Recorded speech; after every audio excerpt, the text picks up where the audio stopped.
فرمایا ولا تجسسو، خبردار دوسروں کی جاسوسی مت کرو۔ اور فرمایا اس سے اگلا بات، جب آپ کسی کے پیچھے کوئی عورت پڑ جاتی ہے، وہ دی ٹو وچ لگ جاندی ہے، وہ دی کوئی کمزوری نظر آ گئی، واتے سوال ہی نہیں نہ پیدا ہوندا کہ وہ دوجیاں عورتاں اگے بیان نہ کرے، وہ گھر آ کے اس گل دا تذکرہ نہ کرے، جدو اس نو کسا دی کوئی عیب کمزوری نظر آوے سی تو وت کے کرسی، فوراً آ کے اس نو بیان کرسی، اس کمزوری جدو بیان کرسی تو اللہ فرماندہ ایک گلہ نے، ایک کی ہے گلہ، بولو بولو یہ کیا ہے؟ یہ گلہ ہے۔ اللہ نے فرمایا اگر تمہارے اوپر کسی کی کوئی کمزوری ظاہر ہو ہی گئی ہے تو اس کو لوگوں کے سامنے بیان مت کرو۔ یہ جو دوسروں کے سامنے لوگوں کی برائی بیان کرنا ہے، اس کو غیبت کہا گیا ہے، اس کو گلہ کہا گیا ہے۔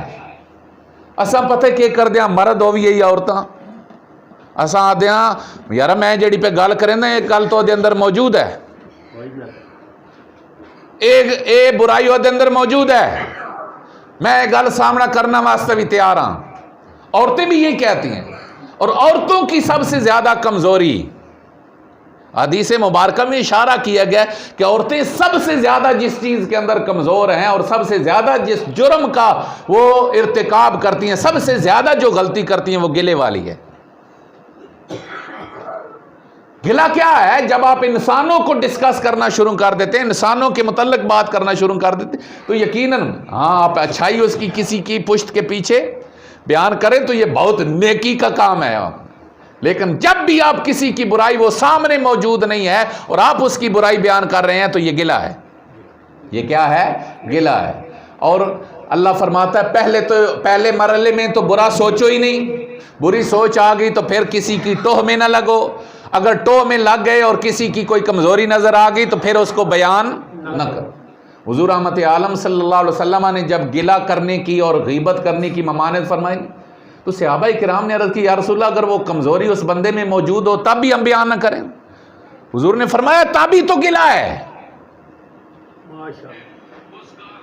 جس عورت میں کوئی کمزوری موجود ہے نا اور آپ اس کی عدم موجودگی میں اس کو بیان کر رہی ہیں آپس میں بیٹھی ہوئی اور وہ پاس موجود نہیں ہے، مثلا آپ یہاں پر خواتین بیٹھی ہوئی ہیں، کوئی عورت جو یہاں پر نہیں ہے، آپ اس کے متعلق اس کے کسی غلطی کو کسی جرم کو بیان کرتی ہیں تو حضور نے فرمایا یہی تو گلہ ہے کہ وہ کمزوری ہو، وہ جرم ہو، وہ اس کے اندر گناہ ہو اور اس کے عدم موجودگی میں یعنی وہ پاس موجود نہ ہو تو آپ اس کو بیان کریں۔ فرمایا یہ تو گلہ ہے۔ فرمایا اگر وہ چیز اس میں ہے ہی نہیں، اگر وہ کمزوری ہے ہی نہیں، آپ خواہ مخواہ بیان کر رہے ہیں کہ فلانا ایسا ہے، فرمایا پھر وہ گلہ نہیں ہے، پھر تو وہ تہمت ہے۔ میری بات سمجھے آپ؟ اگر وہ چیز موجود ہے اور آپ اس کی عدم موجودگی میں اس کو بیان کرتے ہیں تو تب یہ گلہ ہے، اگر وہ چیز موجود ہی نہیں ہے تو پھر یہ گلہ نہیں، پھر تو یہ تہمت ہے، اور تہمت کی تو قرآن نے بہت بڑی بڑی سزا بیان کی۔ اس لیے اللہ کریم نے فرمایا اگر تمہارے اوپر کسی کا کوئی کمزوری کوئی گناہ اگر واضح ہو بھی جائے تو اس کی عدم موجودگی میں بیان نہ کرو۔ ولا یغتب بعضکم بعضا، تم میں سے کوئی کسی کا گلہ اور غیبت نہ کرے۔ یہ کتنا بڑا جرم ہے؟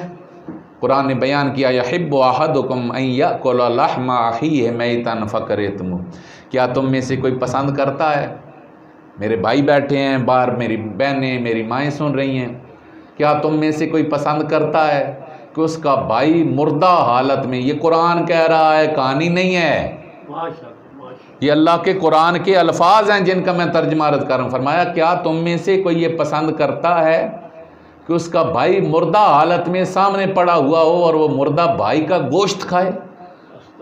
فرمایا جتنا یہ عمل ناپسند ہے نا کہ کوئی مردار بھائی کا گوشت کھائے، فرمایا یقیناً تم ناپسند کرو گے، کوئی بھی اس کو اچھا نہیں جانتا۔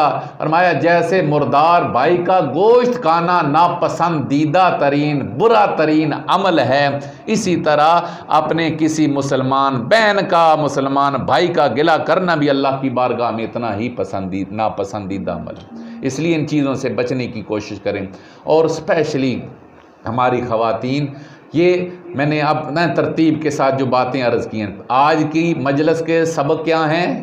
انشاءاللہ مرد عورت کے جو حقوق ہیں ہم مردوں کو تو بتلاتے رہتے ہیں، کسی مجلس کے اندر آپ عورتوں کے جو حقوق ہیں وہ بھی بیان کیے جائیں گے، اور آپ عورتوں کی جو ذمہ داریاں بنتی ہیں مردوں کے متعلق وہ بھی بیان. مردوں کی مجلس میں تو یہ کثرت سے ذکر ہوتا ہے. آج کے سبق میں اب آپ انگلیوں پر سب عورتیں اور مرد گنیں گے اللہ کے احکامات میں ہم نے کن کن چیزوں سے بچنا ہے. نمبر 1، ہم نے کسی کا مذاق، سارے بولیے، کسی کا مذاق نہیں اڑانا، پہلی بات. نمبر 2، ہم نے کسی پر تانا زنی نہیں کرنی. نمبر 3، ہم نے کسی کو برے لقب سے نہیں پکارنا. نمبر 4، ہم نے کسی کے متعلق بدگمانی نہیں کرنی. نمبر 5، اگر بدگمانی ہو جائے تو ہم نے کسی کی کسی کی جاسوسی نہیں کرنی. اگر کسی کی کوئی عیب پتہ بھی چل جائے تو ہم نے کسی کا گلہ نہیں کرنا. یہ 6 آج کی کتنی باتیں ہیں؟ 6. میں گارنٹی کے ساتھ کہہ رہا ہوں، آپ میرے بھائی بیٹھے ہوئے ہیں، باہر میری مائیں بہنیں بیٹھی، میں ضمانت سے کہہ رہا ہوں یہ 6 چیزیں آپ اپنا لیں، آپ دنیا کے ایک بہترین انسان بن جائیں گے. کوئی بھی معاشرے میں آپ کو برا کہنے والا پھر نہیں رہے گا. کیا؟ کسی کا مذاق نہ اڑاؤ، کسی کو برے لقب سے نہ پکارو، کسی پر تانا زنی نہ کرو، کسی کا بدگمانی نہ کرو، کسی کی جاسوسی نہ کرو، اور کسی کا گلہ نہ کرو. آپ ایک خوبصورت انسان بن جائیں گے. چاہے وہ ہماری مائیں بہنیں ہیں، اللہ کی پسندیدہ عورت بن جائے گی، اللہ کا پسندیدہ بندہ بن جائے گا وہ انسان جو ان چیزوں کو اپنائے. اللہ کریم آخر میں ارشاد فرماتے ہیں واتقوا اللہ. یہ تم کیسے کر سکتے ہو؟ اب میں کر رہا ہوں نا گلا، اگر مجھے پتا ہو نا کہ گال اگلے نے پتہ لگ وینی ہے تو کالا سے ہاتھ پڑتی ہو وینا تو بات میں نہیں کرنی. یہ ہم کیوں کرتے ہیں جی؟ کیڑا اس نے پتہ پہ لگتا تھوڑا جا دبا لے اس. اللہ فرماتا ہے اسے پتہ ہے یا نہیں؟ تیرے رب کو پتہ ہے.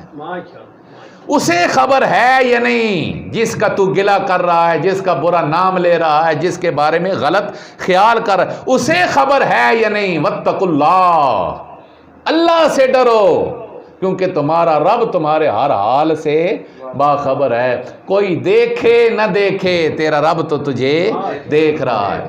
جب یہ تصور آ جائے گا نا ہمارے اندر کہ میرے ہر حال کو، میرے ہر کام کو میرا رب دیکھ رہا ہے، وہ آخر میں عرض کر دوں نا، جب یہ اللہ کا ڈر آتا ہے نا، پھر گھر میں بیٹھی عورت بھی دودھ میں پانی نہیں ملاتی، پھر گھر میں بیٹھی ہوئی عورت بھی کوئی ملاوٹ نہیں کرتی، پھر گھر میں بیٹھی ہوئی بھی کسی کا گلہ نہیں کرتی. سیدنا فاروق اعظم کا دور گرامی، ایک ماں حضرت فاروق اعظم راتوں کو جا کر گلیوں میں گشت کرتے، لوگوں کے حالات سے باخبر رہتے. ایک عورت اپنی بچی کو کہہ رہی ہے بچی دودھ میں تھوڑا پانی ملا دے، دودھ زیادہ ہو جائے گا، قیمت زیادہ ملے گی. بچی نے سن رکھا تھا، نیک تھی، اس نے کہا ماں، اور یہ بات سمجھا بھی رہی ہے کہ اگر ماں غلطی پر ہے اور بچی پڑی ہوئی ہے تو وہ بھی ایسے نہ چلے کہ جیسے ماں کہہ رہی ہے. اولاد کو اگر کوئی نیکی کی بات پتہ ہو تو وہ والدین کو روکیں.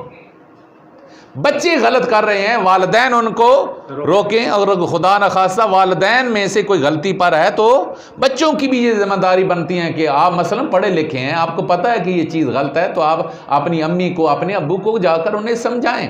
بچی ہے تو وہ اپنے والدین کو سمجھیں. تو وہ بچی نے کہا امی، فاروق اعظم نے، ہمارے امیر المومنین نے، ہمارے بادشاہ نے ہمیں منع کیا ہوا ہے کہ ملاوٹ نہیں کر. تو ماں کہتی ہے بچی کون سا عمر ہمیں دیکھ رہا ہے.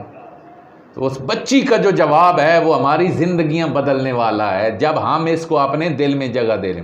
بچی کہہ رہی ہے امی جان کیا ہوا؟ عمر نہیں دیکھ رہے، عمر کا خدا تو ہمیں دیکھ رہا ہے، عمر کا رب تو ہمیں دیکھ رہا ہے. جب یہ تصور، یہ خیال ہمارے اندر پختہ ہو جائے گا کہ ہمارا رب ہمیں دیکھ رہا ہے تو ہماری زندگیاں انشاءاللہ بہتری کی طرف جائیں گی. اللہ فرما رہا ہے واتقوا اللہ، اللہ سے ڈرو. اور فرمایا ان اللہ تواب الرحیم، جو غلطی کر کے لوٹ آئے تو اللہ بڑا مہربان ہے، وہ توبہ کو قبول کرنے والا بھی ہے اور رحم کرنے والا بھی. آج کی مجلس میں ہماری مائیں اور بہنیں یہ تہیہ کر کے جائیں جو غلطیاں گلہ گوئی کے حوالے سے، دوسروں کے بارے میں بد بدگمانی کے حوالے سے، عورتوں کا مذاق اڑانے کے حوالے سے ہمارے سے ہو چکی، ہم اللہ کے حضور سارے اس پر توبہ کرتے ہیں، اور آئندہ کے لیے ہم تہیہ کرتے ہیں کہ ہم ایسے جرموں کا ارتکاب نہیں کریں گے۔ اللہ ہم سب کو عمل کی توفیق عطا فرمائے۔ وآخر دعوانا الحمدللہ۔